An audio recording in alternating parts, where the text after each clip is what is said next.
Now, the other truth is that in my team, the NIS placed a mall a long time ago.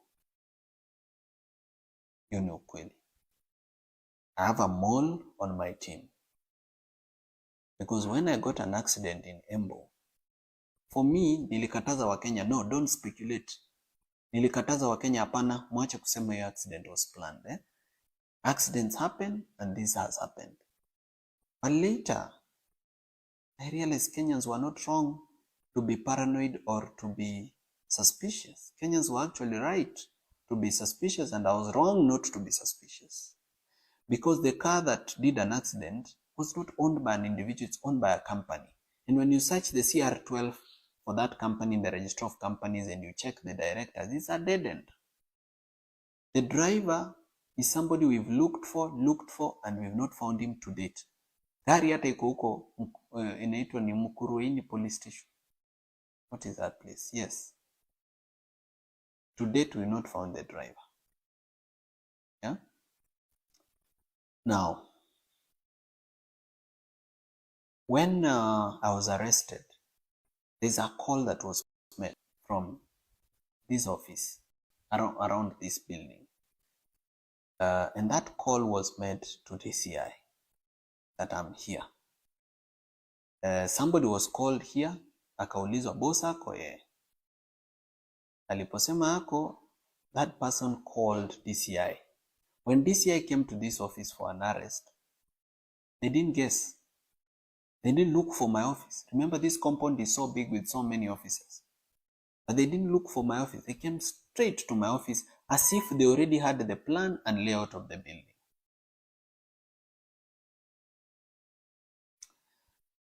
When bombers happened, okay, when I was arrested, this mall was not there. So whenever bad things happen, hakuangi anywhere near. Bombers, this person is a very close person in my team and should have been at bombers, because kama naenda bombers na team yangu imenijoin, mbona yeye ana miss na kwake ni karibu na bombers? Mbona alikuja huku kwa ofisi mahali siko badala aende bombers mahali ni karibu na hata mahali yeye anaishi?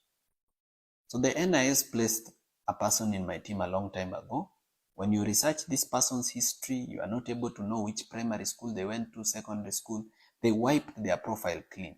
And the best way to hoodwink Kenyans has been, this person pretends, to criticize the government, to say bad things, to expose projects so that we can trust this person. There's been an attempt to poison my food, and I'm thankful to God that it didn't happen. Na kama singejua that we have a mall, I think by now I would be dead. But I'm grateful to God and to the various Kenyans who've been sending me information, telling me be careful about this person. And I have now become very serious about my security. I now have an advanced intelligence team that goes to the ground before I go to a public event and does, just checking what is the feeling among, For example, in Bomas, I walked into a public event which was organized by ODM and which people had been mobilized and paid money in buses, and where there were goons paid waiting for me because I had said I'm going to Bomas. I've never been attacked anywhere in Kenya because I've never said I'm going to this place. Sijai sema leo naenda Embu, ama leo naenda Githurai, ama leo naenda Kitengela, ama leo naenda Molot Bomet. I've never said it. Hata nikisemanga nasemanga tu I'll be in Rift Valley generally. But because these people knew I'm specifically coming to, KICC, which later turned to Bomas, they planned very well kuniua. But they didn't succeed. Because God is good and because there's a mission. God has given me a mission and I must complete it. That's why He has kept me alive. So from now on, Kenyans, wakati mnaangalia timu yangu na kuna mtu mnajua na mnajua ni mbaya, please don't keep quiet. Always raise alarm. I've started vetting every member of my team, where they went to school, what they did, who they are, why they are here, what they do for a living, what they are doing. But Wakenya mnisaidie kwa hiyo mambo so that tusikue na malls kwa timu yetu. There is also another incident that I was about to forget. When I was attacked at Bomas, I went to the hospital. When I went to the hospital, I was treated, but wind got to the media and other people that I'm at Nairobi hospital, so I left the hospital. I came to this office to pick something before I go to the next hospital, so nilikuwa nasaidiwa na watu wangu.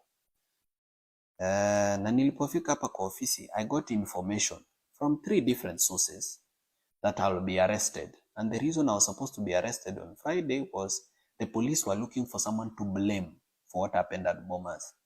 They were saying, let's blame the chaos on Morara. But me, I was asking, but Morara came alone. In fact, at the door, he was only allowed to enter with 1 guard. So how do you blame it on him? But the police wanted actually to arrest me on Friday and blame the chaos on Bomas on me. So because of that planned arrest, I decided to set a trap for the police. Because I knew they are tracking my phones, I said, nitawacha simu zangu hapa, I'll go without a phone. Let's see whether the police will come. And the police never came. Because their mole, the NIS mole inside my team, told them ameondoka msikuje. This only goes a long way in showing Kenyans that it's no longer business as usual. My life is actually in danger and I need to be more careful than I've been. Now, the reason I had not beefed up my security, some Kenyans have been saying, sasa wewe Morara, kwani unatembea kama Mkenya wa kawaida, kwa nini usibeef up security? Why are you failing? But security is expensive. Security is not cheap. Let's say, hypothetically speaking, let's say you pay one security guard, say 20 or 25,000, for example. Just an example. How many would you need to guard the residents, to guard you? And how will you afford that cost every month? So hapa ndio inafikanga viongozi wananunuliwa na William Ruto ama na some billionaires. You find that somebody is actually being supported by NGOs that have an interest, or foreign governments that have an interest, or some billionaires that have an interest, because you are not able to afford basic security. But mimi nitachangisha Wakenya, kila Mkenya akinitumia 10 bob, 1,000, so moja, 500. I believe I'll be able to beef up my security and it will be well. So whatever you can spare, I'll be really appreciative to Kenyans, whatever they can spare to support me in beefing up my security. But otherwise, me, what I can promise Kenyans ni kwamba siwezi nunuliwa. There are stories of people who say, huyu ni project. Maybe they themselves who are saying huyu ni project, they are the project. Labda wao wenyewe they are project. But I don't think it's fair or good to call someone a project when you don't know them in person, you don't know their history, you don't know where they came from. Me, I come from a family history of fighters. People believe in something, people are principled. So hatufanani, sio sisi wote ununuliwa, sio sisi wote ukuanga project za watu. There are some of us who actually fight for change because we believe in it. So hiyo kitu ya kukua na mall ilini hurt sana. But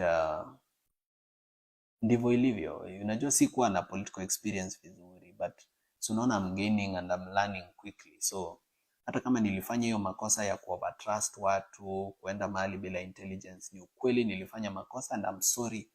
I apologize to all Kenyans kwamba hapo niliteleza, lakini it will not happen again. I will be more careful this time. And I'll continue fighting for what we believe in together. Sitawahi wa disappoint na sitawahi waachilia. I'll keep doing the Vampire Diaries. I'll keep doing civic education. I'll not stop, because when I stop, the enemy wins and the enemy should not win.